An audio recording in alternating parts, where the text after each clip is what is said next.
Have you ever had the feeling that you knew what someone was going to say just before he said it? Or have you ever walked into a strange room and had the sensation that you'd been there before? Well, if you have, you've taken a small step beyond. Now watch a giant step.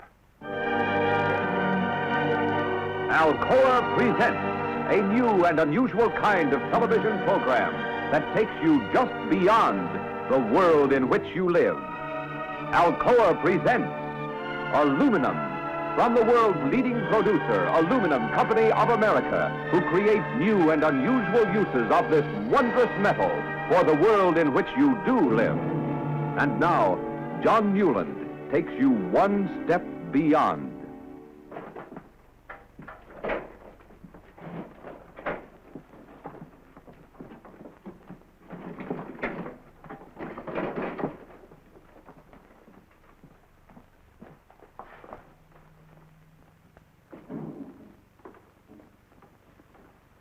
I'm looking for Lieutenant Barnes. That's me. Oh, Mr. Newland, isn't it? Yes. Well, didn't you get my wire last night? No, just the letter. Oh, well, I sent you a wire and told you not to come up. Well, it's strange I didn't get it. The letter said the house was being torn down today.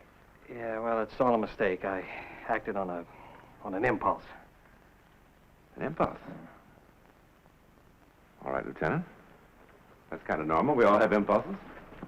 Look, I changed my mind, okay? Sure. I'm sorry to have brought you up here for nothing, and I'll be glad to pay your... No, that's not necessary, Lieutenant. I kind of enjoyed the ride. Believe me, this is not the first wild goose chase I've been on. Look, if I told you about the house, nobody'd believe it. I haven't got a scrap of proof. But you believe it, don't you? Yeah. Do I look like a screwball or something? No, I wouldn't say so. Yeah. I'm one of the most hard-headed guys you'll ever meet. But I don't know. I just don't know. I suppose I owe Graham something. They all think he killed his wife, you know. I guess I gave him a hard time. Want a cigar? No, thank you. Well, in my book, he had it coming. Fred Graham. He and his wife used to live in Bridgeport, and they rented this house here for the summer. She lived here, and he came up on the weekends. They had one of those marriages they were trying to patch up. It had gone sour. They weren't doing a very good job of it either. I didn't get to know him until later. But the neighbors complained more than once about the fighting that was going on up here.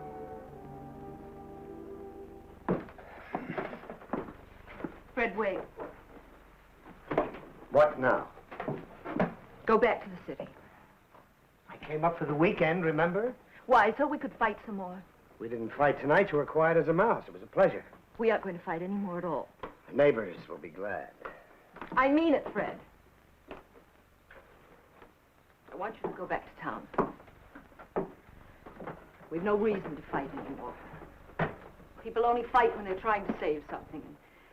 And we've nothing to save. No soap opera, please. We were much luckier than a lot of people. We had some wonderful years together. Now the only reason we stay together is that we're afraid to tell each other the truth, that's all. Which is? Then it's all over. We don't have one single reason to stay together 1 minute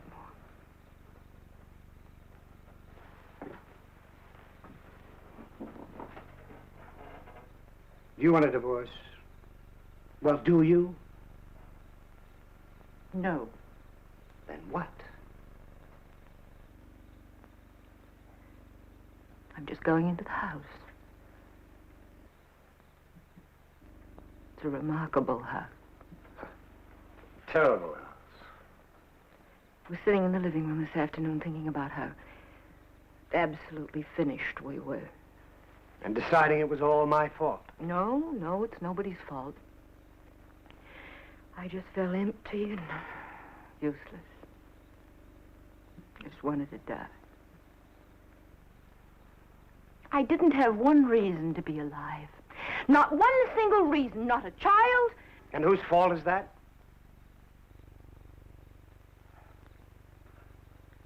Not a husband. I felt like this before. I've taken a sleeping pill or a drink and slept it off, but this afternoon in that house, something happened to me. It was like I don't know how to explain it. It was as if I could translate my not wanting to exist into actuality. I felt empty. As if I were being swallowed up, as if I'd reached the point of zero. I thought, if I look into a mirror, there won't be any reflection. And if I stand in front of the light, there'll be no shadow. Come on, Ruth, it's late. All I have to do is let go. Really let go. It would be the end of me.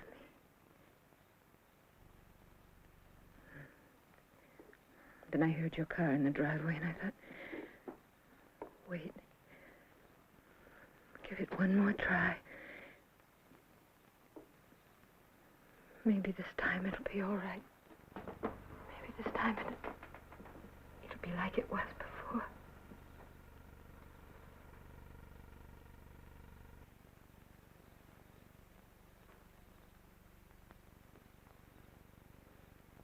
That was silly.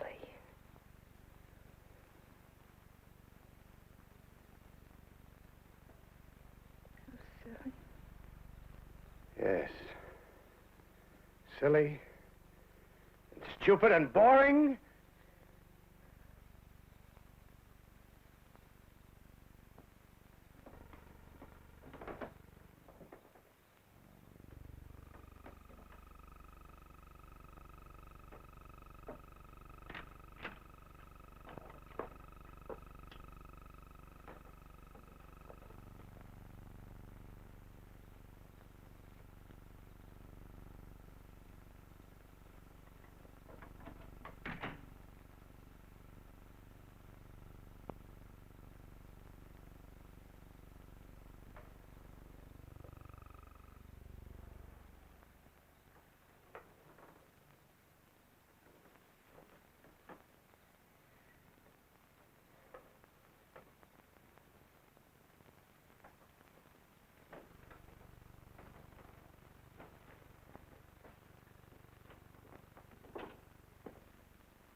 Ruth?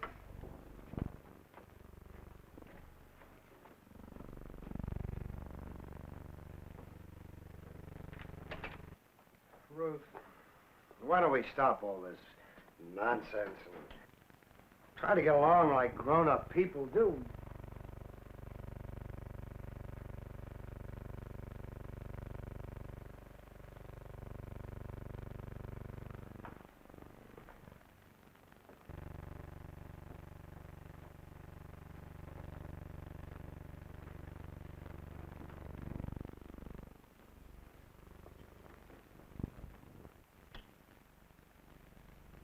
I think I preferred it when we had a honest-to-Pete drag-out fight. Didn't you?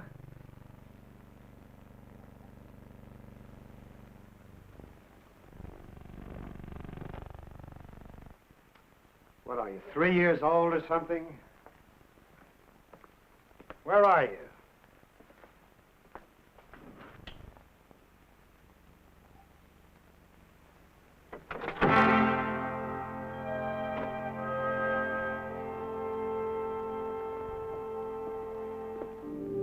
Ruth?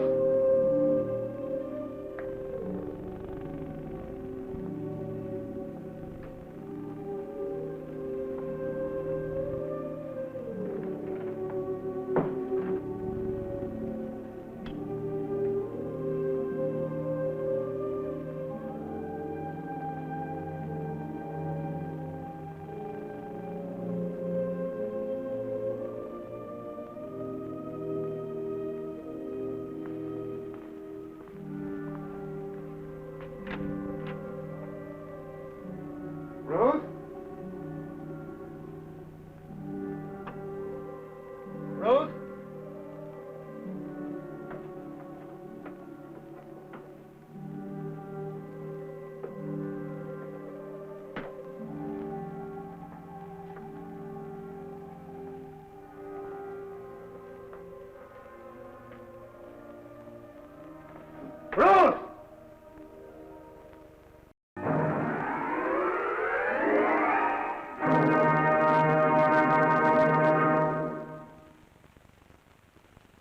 An American challenge to Great Britain's hydroplane speed record of over 260 miles an hour.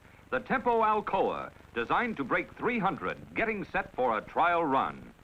Major structure and skin, rugged, lightweight Alcoa aluminum. Power, an Allison J-35 jet aircraft engine. There she blows, almost flying. Tempo Alcoa, shown here in slow motion, touches the water only at 3 spots, each the size of a silver dollar. She'll race under the pennant of orchestra leader Guy Lombardo, in the cockpit, talking to co-owner Les Stoddard, designer builder. An important member of the project, Aluminum Company of America, with a background of more than 50 years of continuous marine research, contributing, for example, to the gleaming hull, 31.5 feet of one-piece high-strength Alcoa aluminum. The Tempo Alcoa is loaded onto its all-aluminum trailer, which will transport it to the official racing site. America's first jet challenger for the world's hydroplane speed record. The aluminum by Alcoa, Aluminum Company of America. Well, Mr. Graham called and asked me to come over to his house at 9:30 that night. What did he say? But his wife had disappeared. Did he have any idea where she'd gone? No, but he had a pretty wild theory. Yes? Well, he was kind of excited and upset, and he didn't seem to make much sense, but... Well, the gist of it seemed to be that she had walked into the house and vanished into thin air. That's what happened, I swear. What did you do then, Lieutenant? Well, I looked the house over from top to bottom. I couldn't find her or her body. Your Honor, I move the phrase, "or her body," be stricken from the records.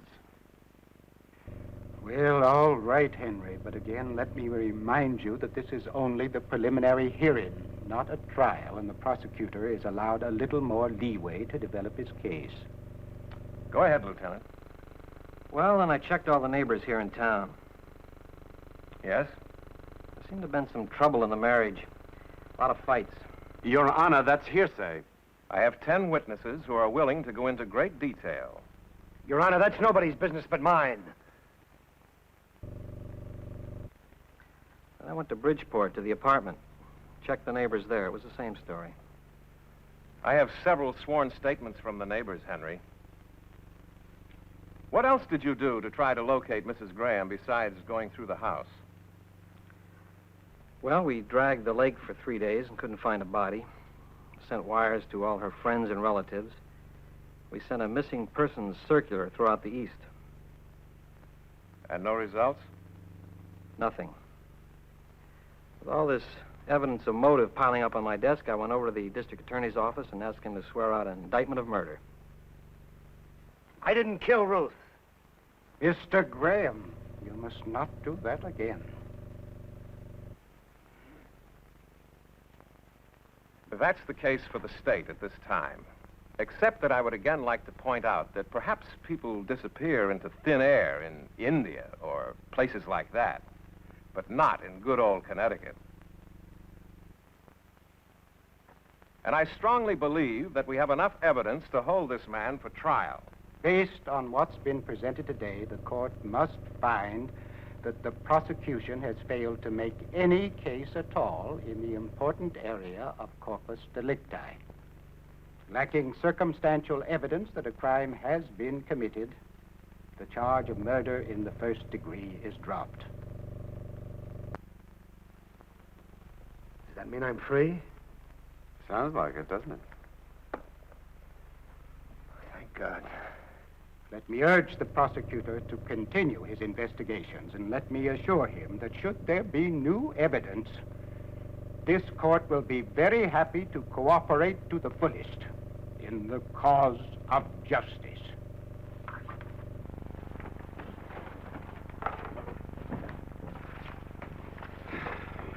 Well, Mr. Graham, you're free. You're absolutely certain I killed her, aren't you? Yep. Didn't you?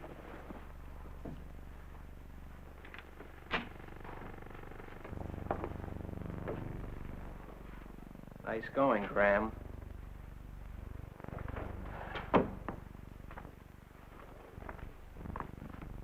You know, I gotta admire a job well done, even if it is murder. Now, look. You're clean as a whistle. So pack your suitcases, lock your house, go back to Bridgeport, and have a big laugh. But let me warn you. If I so much as find one hair of her head, one blood stain, one fingernail, I'm going to get you if it's the last thing I ever do. I'll make it easy on you, Lieutenant. I'm going to stay in that house. I'll bet. I'm going to tear that house apart until I find out what happened to my wife. Uh-huh. I am!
Where?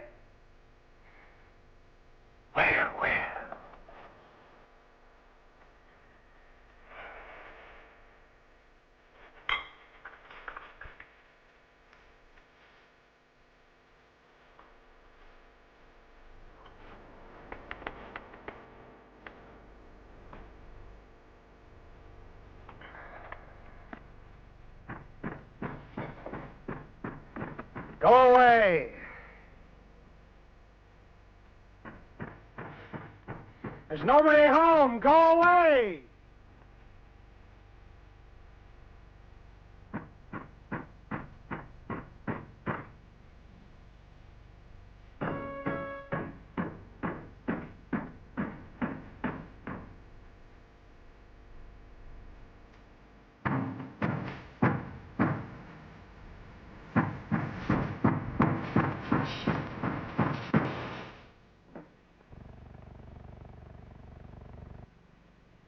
What is this? Who are you?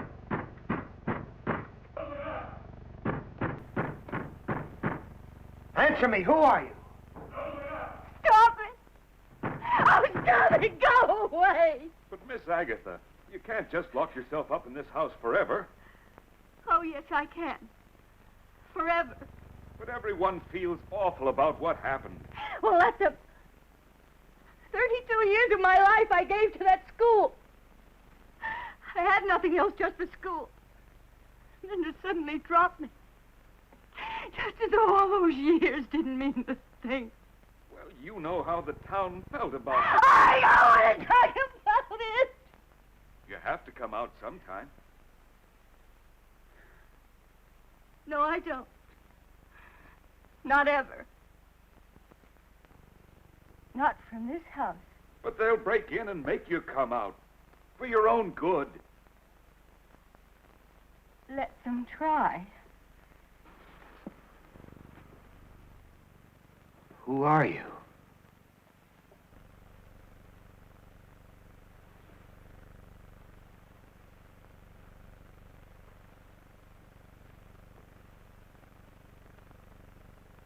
Answer me, who are you?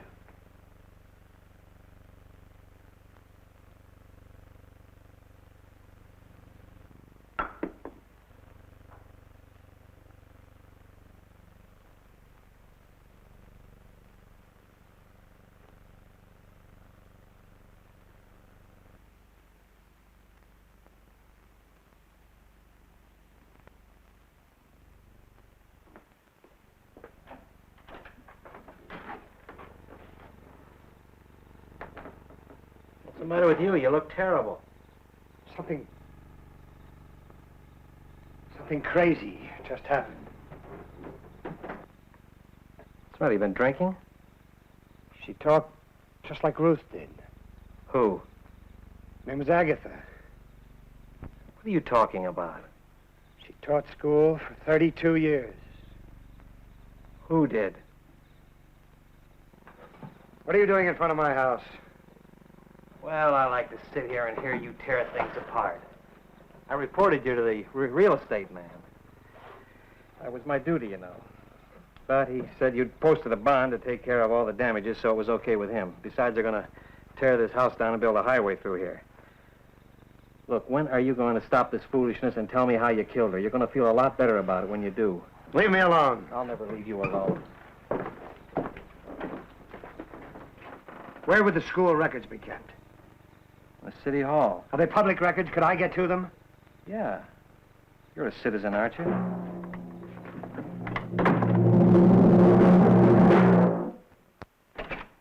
Where have you been? I called your office 10 times. I had things to do. You decided to tell all? Ruth wasn't the first. There were 2 others. 2 other what? This house. Something about it. Ruth said it was like being swallowed up. She said if she looked in a mirror, there wouldn't be any reflection. What are you talking about? I don't care what you think. Read this. It's a very old newspaper, October 24th, 1858. Read what it says about Agatha Dunlap under the headline, Strange Disappearance. All right, what's the name of the game we're playing now? She was fired for being an abolitionist. Yes, right here in New England. So what's that got to do with anything? She lived in this house. Then when she had nothing to live for anymore, she locked herself in, and nobody ever saw her again. So? It says so right here in black and white. I don't care if it says it in orange and blue. Nobody locks themselves in a house and then disappears. My wife did. You killed your wife. I didn't. Somebody else disappeared the same way. It mentions him in the same article. Some of the older residents recall that a man named Harrison Frazier, who built the house in 1821 for his bride, only to lose her in childbirth a year later, also closed himself in the house and apparently was never seen again. You know, I gotta hand it to you, Graham. You're good. You're very good. What are you going to all this trouble for? What? Is that what gave you the whole idea? What idea? How'd you come by it? By accident? I found it 2 hours ago. I mean before you killed your wife. You know, this is the screwiest alibi I have ever heard. But like I told you, you don't need it. You really don't need it. You're in the clear. Barnes, listen. I didn't kill my wife. Nobody will ever believe me. Nobody that's sane. I didn't believe Ruth. I thought she was out of her mind. But I didn't kill her. And nobody will believe me. And that's about all I had to live for. I guess this is how Ruth felt. That school teacher and the poor guy whose wife died on him. All I had to do was let go, and that would be the end of me. That's what Ruth said.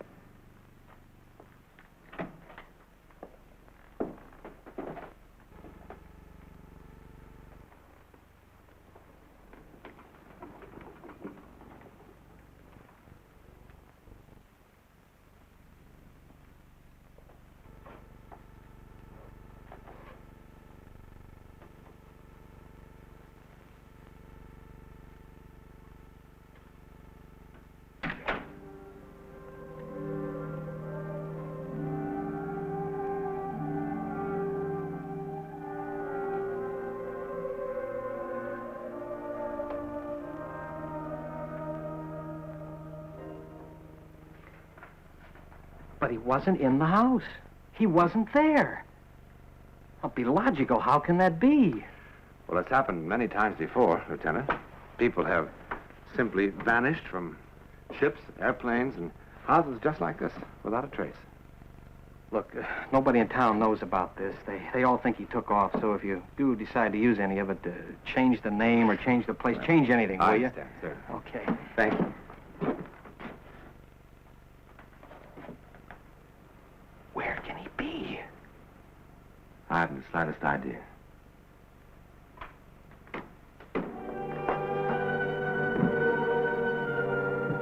Before Albert Einstein, men were positive that there were only 3 dimensions. Now we are equally positive that there are only 4.